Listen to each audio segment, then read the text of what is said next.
Hey everybody, I'm Dangerpin, and today we're going to talk about songwriting. Now, since songwriting is such a broad topic to try and discuss, I'm just going to give you a few tips that I've picked up over the past 20 years that I've been a songwriter. I'm not going to get into a lot of music theory in this video because I don't think that it's important for writing a good song. My hope is that whether you're on your first song or your 100th song, you'll be able to watch this video and leave with something to think about that will make your songwriting process easier and better.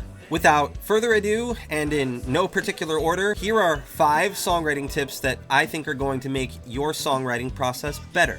Tip number 1 is to record your ideas. Recording your ideas gives you several opportunities that you wouldn't have otherwise. First of all, it gives you the opportunity to experience your song as a listener instead of just hallucinating the sound in your head. You also gain the opportunity to show what you're working on to other people, which can provide you with a perspective that you just wouldn't have otherwise. Most significant to me, however, is that recording your ideas gives you the opportunity to start fleshing them out in your DAW.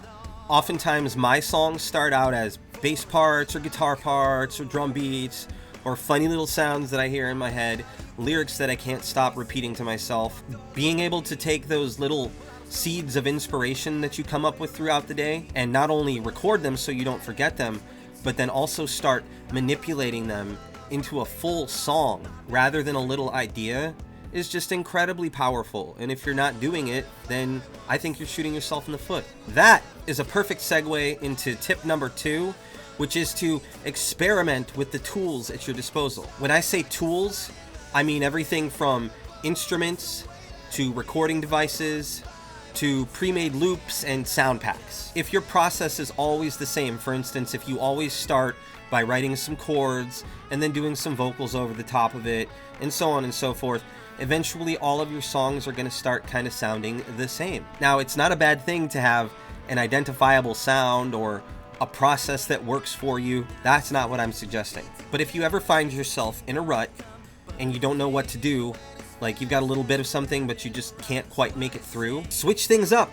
go a little crazy. It's all good. If you're a guitarist, why not start writing on bass? If you're a singer-songwriter, why not start with a drum part? If you produce beats, why not learn a little bit of guitar? By getting outside of your comfort zone and trying something new, you're going to open yourself up to a whole world of creative possibilities, and you're going to have a lot more fun. And that's important, because if your music's kind of boring and samey, then you're not going to have a very satisfied listener, and that's the whole point. Tip number 3 is very important to me, and that is writing conversational lyrics. But what do I mean when I say conversational? It's really pretty simple. Conversational lyrics use common language to directly and clearly communicate an idea to a listener. If you're writing in your native language that you've been speaking for your entire life, even if you're not the best conversationalist, you know how to talk to somebody. Probably. So you don't want to use words that the other person doesn't understand just so you sound smart. And you want to leave space for them so that they can at least think about what you just said. You don't want to rhyme just for the sake of rhyming, because you're not Rumpelstiltskin and nobody talks like that. Writing conversational lyrics that resemble common, everyday dialogues that everyone on Earth is having with one another will go a long way in making your lyrics more memorable, and your concepts, they'll hit a lot harder. And that's what I think we all want at the end of the day, is to be remembered and to affect the listener. Tip number 4 is to stop trying to be so original. This goes hand in hand with writing lyrics that are easy to understand, that are easy for your average person to remember, that relate to common everyday situations and dialogues. I'm sorry, but the chord progression, the melody that you're working on right now, it's probably not original. It's probably already been done. And that's an unfortunate fact that we just have to accept. There's nothing new under the sun. Chasing originality is going to accomplish one thing, and that is the alienation of your audience.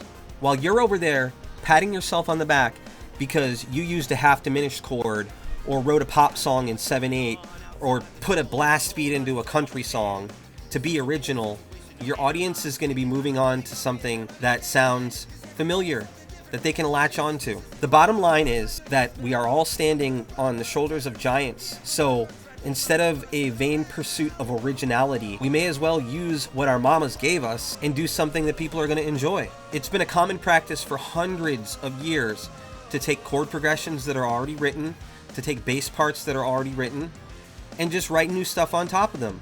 If you really want to be original, take what makes you you and put it into the song, instead of trying to work within the confines of the melodic and harmonic structures that have already been done to death.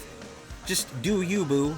And that brings me finally to tip number 5, which is get out of your own way and stop judging yourself so much. I find that creative people are extremely judgmental of themselves, and it makes sense if you think about it, because we spend a lot of time creating the artist before we create the art.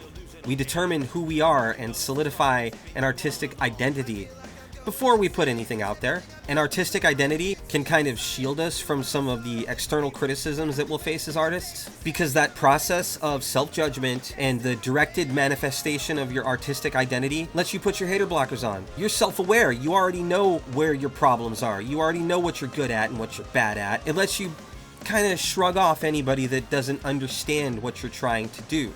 The problem, however, is that you gain this immunity to the criticism of others while really beating yourself up whenever you try to do anything that doesn't fit in with the identity that you created. You're not worried about what other people are going to think so much as you're worried about what you're going to think. If that voice in your head is telling you not to experiment, not to move forward, not to try new things because it already knows who you are, then you're going to put yourself in a box and you're going to stay there. Now look, if you're really, really happy with the box that you put yourself in, it's nice and cozy, you're satisfied, then great. But if you're not, then maybe it's time you start giving yourself some room to make some mistakes. Maybe it's time you go completely off the rails and do something that nobody, including yourself, would ever expect of you.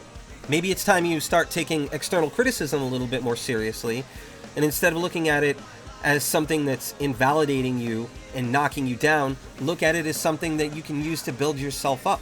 That's all I have for today. This is the first video that I'm making like this. I've literally never done this before. I'm just kind of running through. I didn't have a script for anything, and I don't know how it's going to turn out, but I'm not afraid. I'm not judging myself. All I can really ask is that if you've made it to the end of this video, that you share it with another person that you think might be interested, and that you follow me on social media. Look up Danger Pin. I'm all over the place. And that's it. Like, share, subscribe. Let's see where this goes. I love you. Bye-bye.